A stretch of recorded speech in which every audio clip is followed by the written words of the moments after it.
Welcome to the Leaderish Podcast, leadership lessons straight up, with your hosts, Dr. Jen and Regina. Hey, Jen, how's it going? Hey, Regina. It is surprisingly great considering we have switched up our days a little bit this week and it's not a Friday. I know that's weird, but we want to be able to have something this Friday for our listeners. So we decided to schedule a little time and have a little chat. I'm so glad we did as well. Yeah, me too. So, given that it's a late afternoon of a weekday instead of a weekend, what do you have in your cup for the drink of the day? Well, it is not as fun as our last episode, which was a lovely glass of Basil Hayden toast. I still have to find that. So good. It's hard to find. Today, it's just water. Like a special kind of water? Nope, just from the fridge. Oh, It's not even special water. It's a water bottle from the Okay. fridge.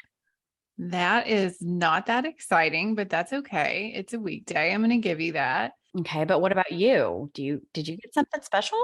I mean, it is water. However, it is a new obsession of mine that I discovered this weekend, and I made Tom Purdom go out and buy. It is LaCroix Guava Sao Paulo. Oh, It is very delicious. this weekend I had the cherry blossom, the LaCroix cherry blossom. Is it good? It was delicious. Really? Oh, Yes. Gotta send Tom Purdom on another trip. There you go. Get him to the grocery store. See if you can I find know. it. Yeah, I had it at a friend's house. It was delicious. Yum. All right. Well, what are we talking about today? So today is an interesting conversation, I think. I came across this article on medium.com and it's called Learning a New Skill is a Struggle, Find Pleasure in It.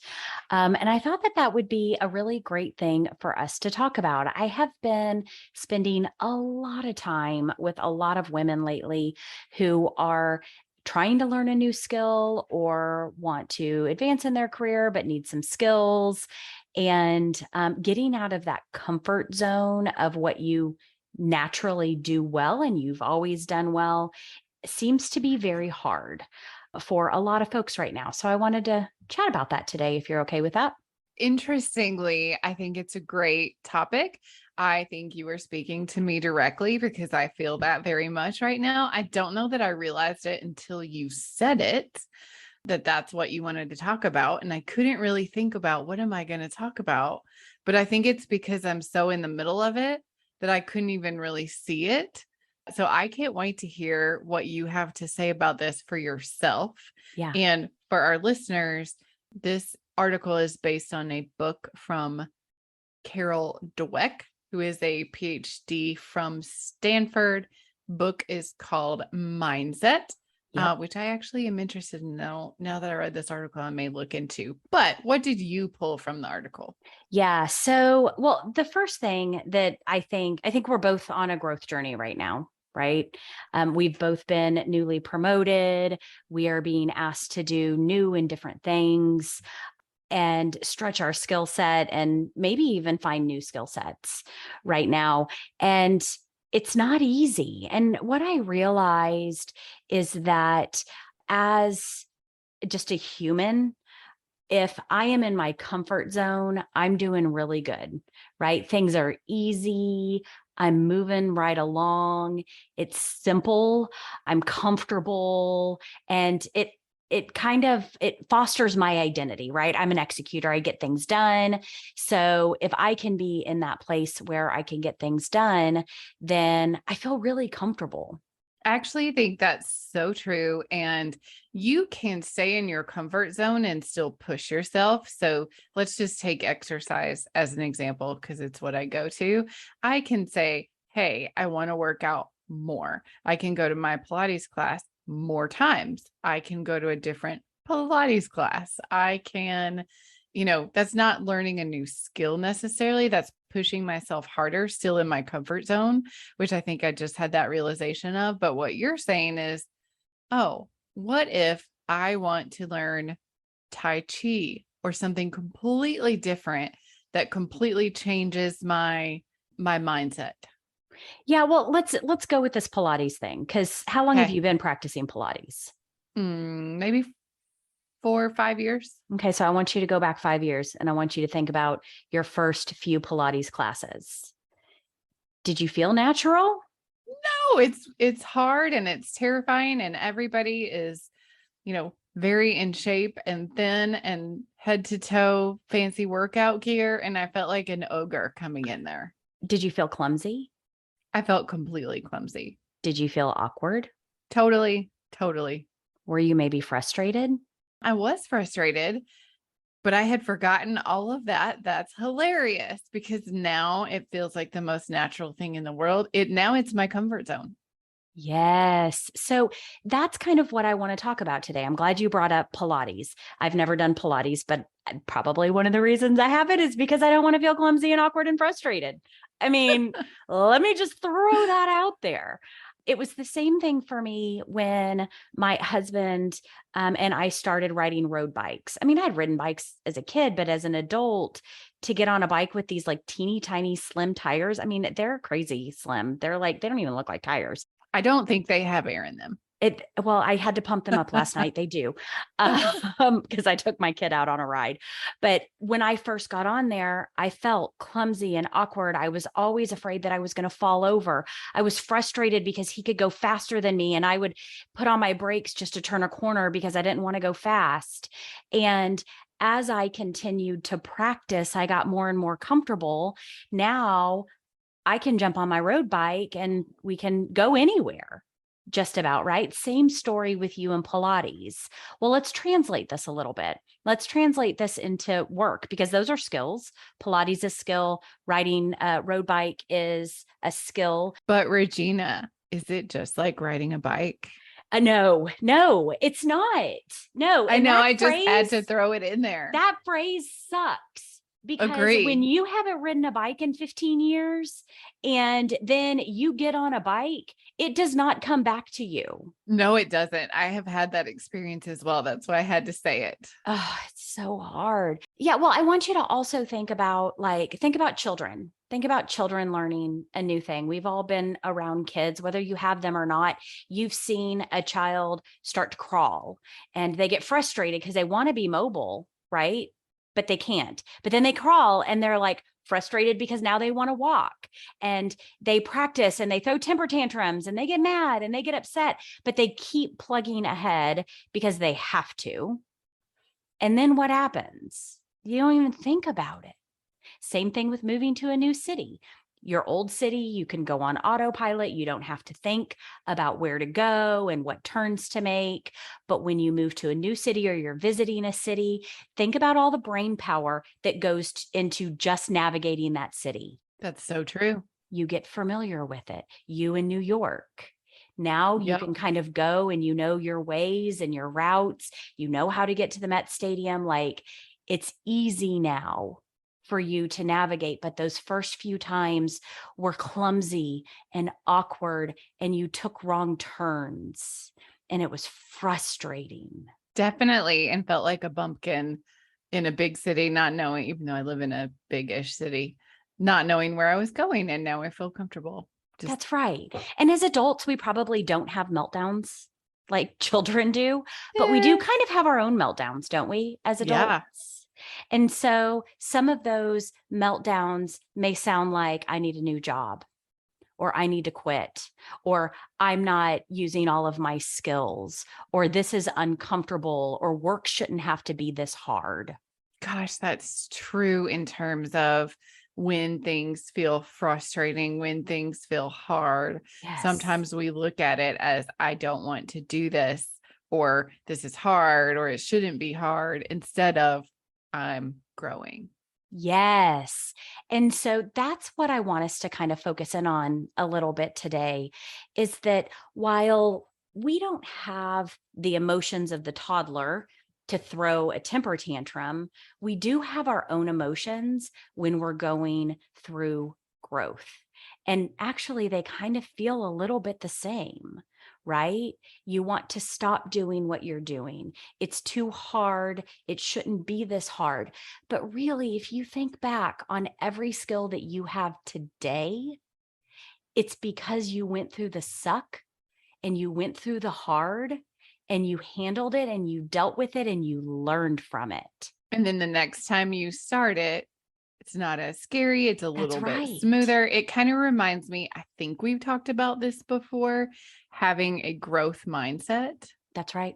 Gosh, I can't remember when we talked about it, but I think we have, in terms of, because when you think about children and like they're wanting to grow, they're constantly like pushing the boundaries. Yes. And at some point, if we get in a comfort zone, we don't do that anymore. And so when you grow, or when you're forced to learn a new skill, it definitely feels like I'm being forced out of my comfort zone. But if you have a perspective shift of, oh, I want to grow, I want to learn, that can help as well, I think. Well, you're absolutely right.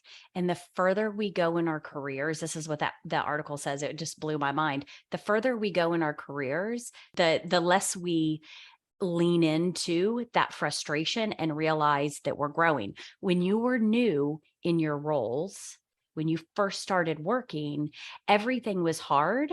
And you had no choice. You had no choice but to dig in and learn. Well, you've mastered some skills by this point in your career, and you know what you're really good at.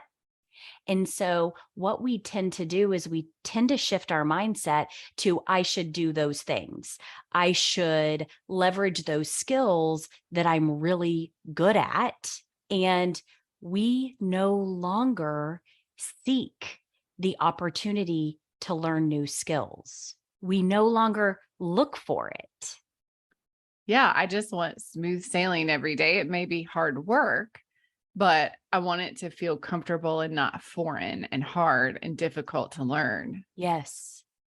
Yeah, there's this interesting story that I wanted to share with you. This really stuck with me in the article. It was a company who had gotten like a new phone system, right? And so the receptionist learns the phone system really well. All the admin people learn the phone system really well. But the president of the company refused to learn the phone system and instead would call his assistant in and ask the assistant to transfer phone calls for him. Wow. Now, I don't know if he was actually a him. I'm not sure if that's a true statement. I think it does say he. But so the reason that is because the president of the company didn't want to have the frustration associated with learning a new skill. The receptionist knew it was their job. The administrative assistant knew that it was their job, and they were willing to embrace the change and learn the new system. They knew they had to. President didn't feel like he needed to learn the new system.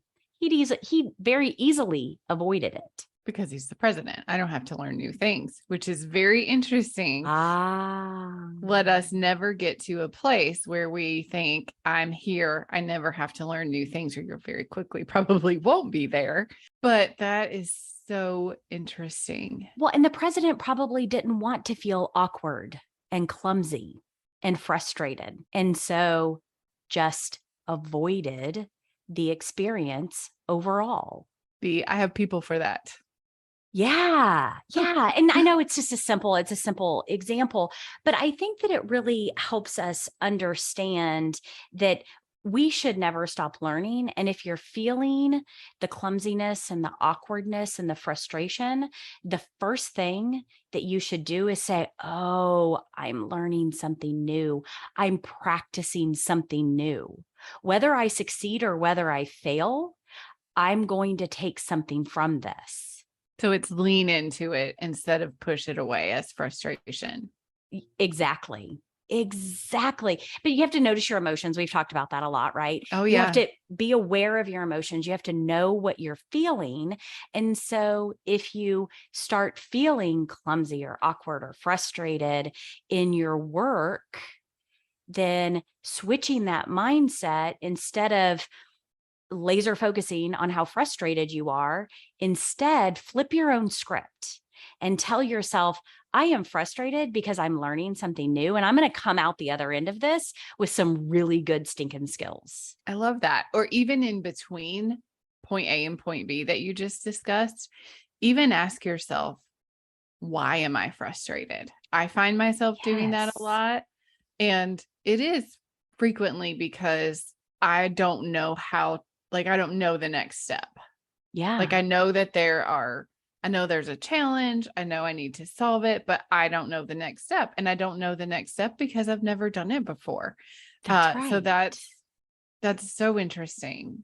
And then every time you do that next step, it's going to get easier. Once you figure out the next step, once you know what the next step is, it gets easier and easier. Because as adults, what we do is we spend our time leveraging the skills that we've already mastered. I spend my time executing because I have mastered the crap out of that. I can get stuff done. But when you need me to think holistically, strategically, really big picture, it's not as easy. I want to execute. I want to put the plan together to get things moving forward. But when I need to step back and look at a very big picture and all of the impacts and how it all pulls together and what the unintended consequences could be, like, those things for me sometimes are difficult. But every time I do it, it actually gets easier and it gets better and I learn more. It's how I got to the point where I could execute. You think I was born to execute? Sometimes, yes. I had a really hard boss who questioned every point and step of my execution. And I had really great teammates that would give me lots of feedback on how I was executing, why I was executing, and what I was doing. And again, if I think back 15 years ago in my career, I was frustrated, I was clumsy, and I was awkward. But now that I've had so many reps and I've gotten better and better, that's easy for me. I've mastered that skill. Check that box. But what am I learning today? And something you just said also made me think, because you said you had amazing teammates, you had a boss that really pushed you. So in that space where you realize, hey, this is frustration, I'm growing, I don't know how to move forward, pull in your resources as well, because you definitely don't have to figure it out on your own. Find a mentor. And Yeah. I feel like we say this a lot, but it's true for anything, especially this. Yes, you have to do it. And yes, you have to embrace the suck, as they say, and lean into it and learn and grow. But you also have people that have been there before that can help you. Oh, hey, I struggled with the exact same thing. Here's how I learned some best practices, or here's what I learned the hard way so that you don't make that same mistake. And then another thing that I was just thinking of is years ago, I was offered / given a project that no one wanted to do. And everyone felt sorry for me that I had to do this big project. And God, I hated that project. I mean, I loathed every second of it. It was grunt work. It was difficult. It was frustrating. I had to get a lot of people on board that just wasn't their priority. Interestingly, turns out the things that I did on that project, the skills that I learned, and the things I was able to put on my resume, no one else in the department had those skills and the experience of building something pretty big, actually, from start to finish with 1 million stakeholders. And where I was in my career, I think I was like a specialist level. So it was a pretty big project to lead at that time. And it taught me so much. So another thing that it really makes me think of is, obviously, we all can't say yes to everything because we need to understand how to prioritize and make an impact and be able to accomplish things. But from a growth mindset standpoint, also don't just say no. That's not in my job description, or that's not in my role. just to say no, because it may Mhm. be one of those things that's going to give you skills that you didn't have before, relationships, it could push your skills to another level. Sometimes it's been those very things, especially in the example I just shared, that gave me so much experience that I never would have known that going into it. Not that I had a chance to say no, but I would have if I could have. Yeah, and it's so interesting because most of the time when we think about these examples of the clumsy, the awkward, the frustrated, they're early in our career. And so as you grow in your career, it gets less and less. And so you almost forget. So that when you are thrown into a growth journey, you forget what how you felt then and what happens after. And a lot of times we don't look back. We call them after action reviews. I mean, so fancy. But if you think about your own after action review of yourself, if you really dig into what you've done in the past and how you've grown, then you will find that every time you've grown, it is because you were in some way in the suck, right? You Oh, were you were in that God. awkward, clumsy, frustrated phase at some point, and I find that that is what helps us grow. If everything's status quo and easy, we don't grow. If it's always easy, you're not adding new skills. That's so true. I knew that lesson very deeply and I had forgotten it. So thank you for sharing this article and bringing this up again, because it's just so relevant. And the older we get, the more we push away that frustration and I don't want to learn new things. And Yeah. that's how we stop growing, literally. Yeah. When it all becomes easy, you've stopped growing. Yeah. So thank you. Yeah, you bet. I needed this message today for many reasons, You bet. personal, So did I. professional. I love it. That's great. Well, Regina, on that note, what are you doing to fill your cup? Last weekend, I attended a little bourbon tasting party, which was quite fun. The hostess said her number one goal was that we leave with our abs in pain from the laughter. And that absolutely happened. I was driving home. I was like, why does my belly hurt? Oh, it's not my belly, it's my ab muscles. So definitely filled my cup in that way. And it was really great to have a little time with a few friends and get to know a few new friends over some bourbon. What about you? Oh, that's wonderful. That's fantastic. I love it. I went to a couple events this weekend that were meaningful and really just took some time for myself. Got a ton going on, personally, and then just busy at work. So just really took some time for myself that I haven't taken in a while. And it was wonderful. And Miss Dolly is somehow 8 months old. So she is keeping us very, very busy. So that is filling our cup all day, every day, whether we wanted to or not. I love it. I love it. Well, I'm really glad that you were able to take some time for yourself and glad that I was able to take some time for myself, but in very different ways. My Yeah, way was with laughing with a whole bunch of folks. Your way was spending some quality time with your family. indeed.